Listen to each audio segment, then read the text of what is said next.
How many of you said thanks today? How many of you actually use the word thank you in the recent times? Great.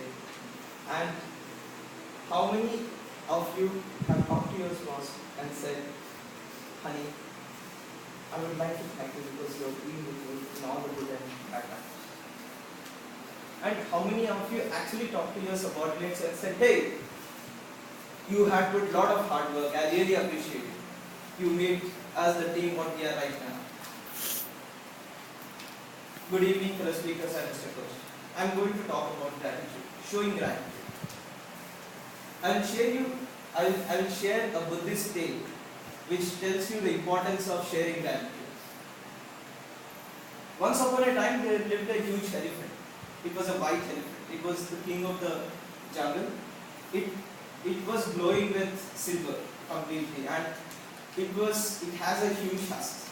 Giant, the shape of it was like hockey sticks, giant hockey sticks, and his mouth was red, like an elegant carpet. And his eyes were always shining and glowing like diamonds or jewels in different colors, blue, red, yellow, white. And to the same forest, a forester from Banaras came there. All he was trying to do is get some valuable things, go back to his forest and sell them. He got lost. In this process, he went to and fro. He was completely afraid. He was afraid that he will lose his life. He was shivering. He was sitting there and crying.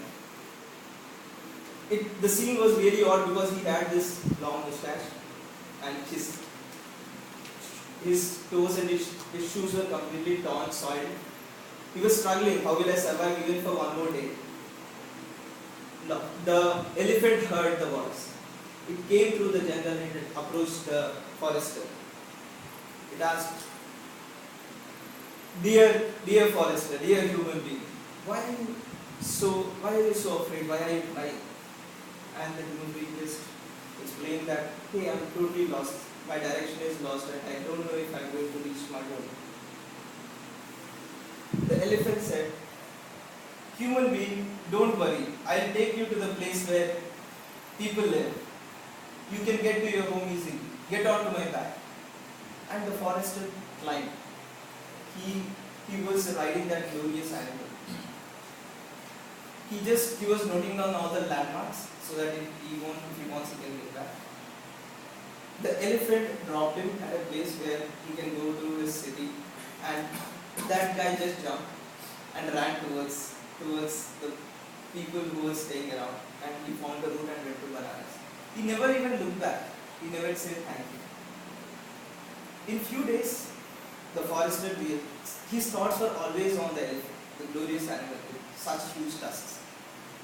He got greedy. He said, why can't I get those tusks and sell and get some money? He picked up a long saw which was sharp, and without any gratitude to the animal which saved him, he went back to the forest. He got to the same animal. He went to the place where elephant used to live. He went there and the elephant saw him again. He said, my dear friend, what bring you back here? Then the forester pleaded, my lord, I am very poor. I can't make my living in Banaras. I need some money. Can you give me a small piece of your husk so that I can go back and sell it? Then because of the generosity, the elephant said, sure, why not? Take a large piece of my husk. He just kneeled down, obliged. He just kneeled down and asked the guy to take the husk. And the forester started cutting the husk.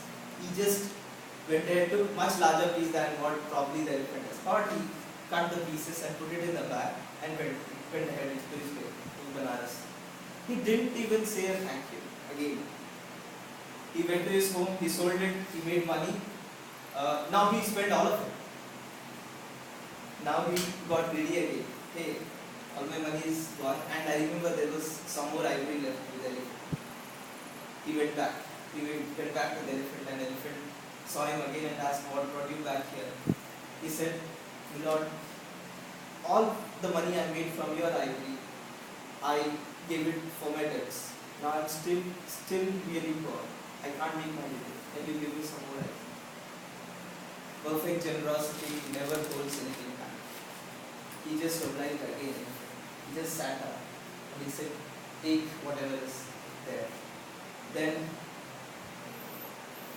without not being showing any gratitude, this ungrateful betrayer, this guy just put his foot. He got worse.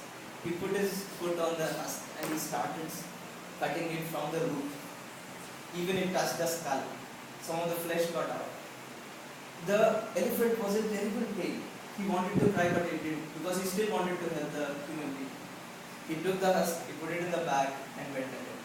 He didn't even say sorry. He realized that elephant was in pain. He didn't even say sorry. He just went ahead. While he was going through the forest, he invited lions. Lions smelled the blood of the husk on the husk of the elephant. It was furious. The lion was hungry. He just attacked the human being and he ripped him apart and ate him alive. Then the forester realized the pain when something is cutting from your body. He really felt sorry about what he did to the elephant.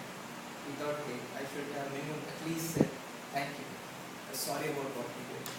But by the time he realized it's all over. What we need to understand from this simple day is we should be thankful for everyone who is helping us.